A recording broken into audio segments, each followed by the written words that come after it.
And you are based in Melbourne, aren't you? I'm based in Melbourne, yes.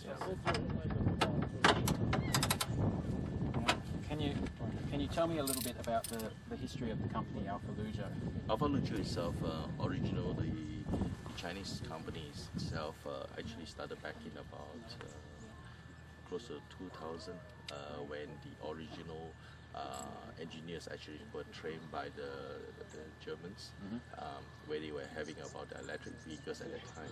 That's where at that time where the EV1 was also around it. When the Americans have EV1, the Europeans started. So the whole crew actually been trained by the Germans, even for BMW. So we actually you can look at some of the designs here. This is actually inherited training and technology. So it's have a European flavor on technology. And when actually this electric vehicle, what they call industry, closed down, so they actually moved back to the Chinese. The Chinese government took them back and sort of support them until 2006, where then it becomes a private company. So. Okay. And from then, what we did is for last year, I came in and restructured the company for a global presence. So we bought them over last year. Okay. And that is how we win today. Right. So why are they based from Melbourne? Why choose Australia and why choose Melbourne? I found that they are very good in what we call hands-on, like for instance the products and hands-on, but when it comes to what we call technology and like for instance presenting products to the market for quality, I think I would like to choose either America or Australia. Since I'm living in Australia, I selected Melbourne because, and also prior to that, I was also working with some of these research development companies in Australia. I have more confidence in integrating or aggregating new technology into this EV, which as of now is speaking, we had about 4 of these new technologies being incorporated into our system. Okay, so what component of this car will be Australian when it hits the road? Currently itself, I will put it, will be in the intellectual property of the control, the sound system. We actually have a wireless control, fly-by-wire. These are the things that we actually be on Australian based technology.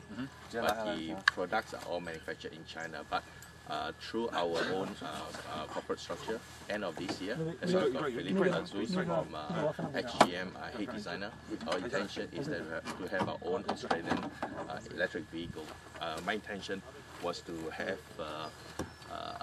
present our EV in the next Geneva motor show.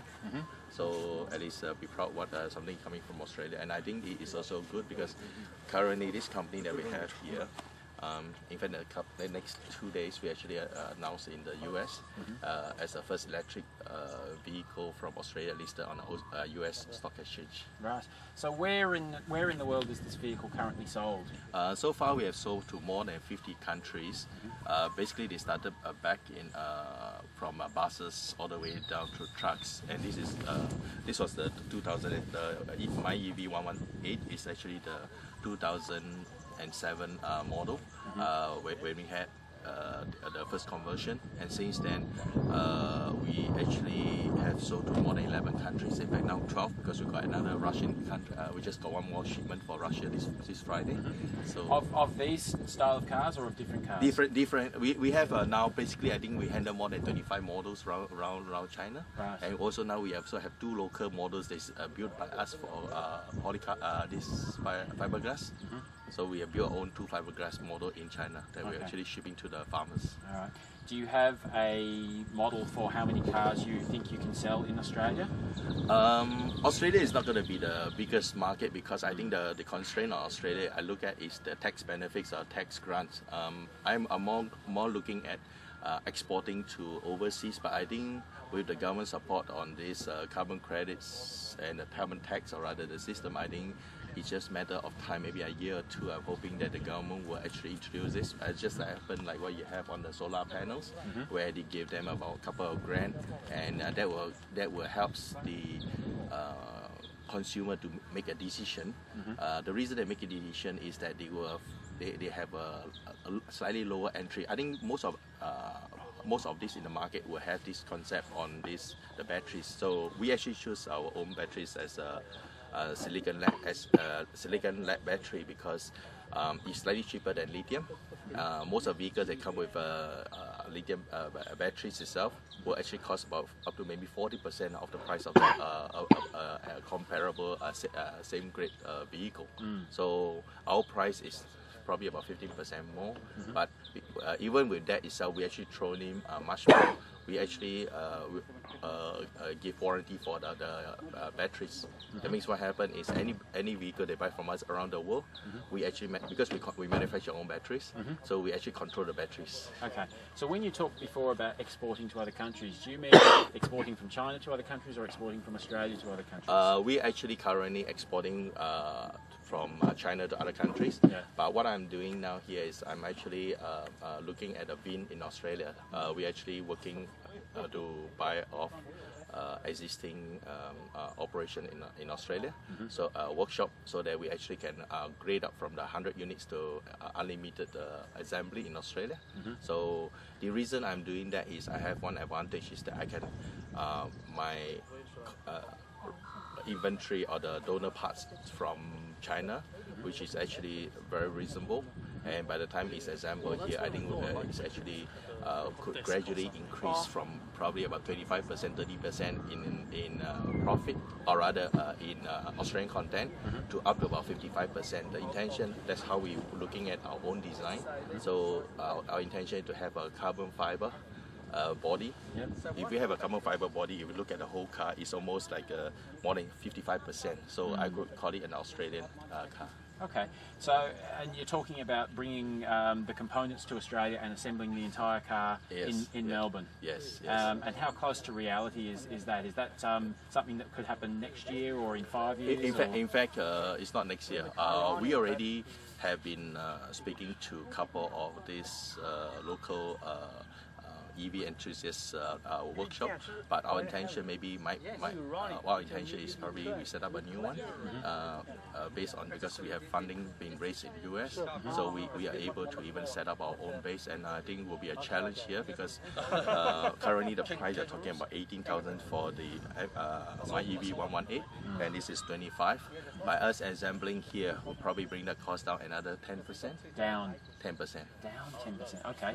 Because the reason why we can bring down 10% is by having it assembled here. I believe the government will give me something to help me to tie up. Even if you give me a $2,000 or $3,000 grant, I think I'll beat anyone in the market. Yeah. Okay.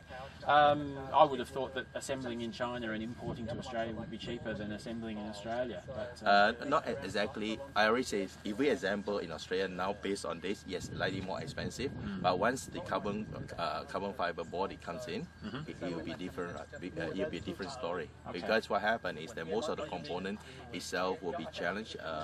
Although China is cheap and labor itself, but once you actually includes now with the high cost of petrol and or the diesel, the price on the transportation, I think by having them down on a complete knockdown and assemble, I think that will be the route I'll be taking on. okay. All right. Very good. In all our EV models itself, the batteries are either to the front and also under the seats of the vehicle. Other than those on the SUVs and the van models, our batteries are actually behind. Like this vehicle, we have altogether 12 batteries. Each battery is 100 amps and 12 volts itself. On top of it, we actually have is the controller. This is actually the brain of the whole vehicle. What it does is that with this brain of this vehicle, it actually does the plan of the calculation of charging, the batteries itself, individually monitor the batteries so that we know which battery is not working, and then we actually are able to identify in our system, our self-test system. Then also the various, like we have the air cons. We also have an air con, but we're using the drive, so if you switch on the aircon, you take about 10% or whatever charge. If you, let's say you charge for 100 kilometers to a range, you probably have 10 kilometers actually be taken off from the power. It's a drain of that power. And this also, this controller also includes, like when you do a charging, it's a matter of you want to overcharge, so it's all the safety system built inside here. All these have been approved under the EEC and ECE standards last year in May. This is the vehicle that last year we crash test, and we are actually the first Chinese electric vehicle crash test for the European standard in the world. Okay, and passed. Pass. Okay, very good, thank you.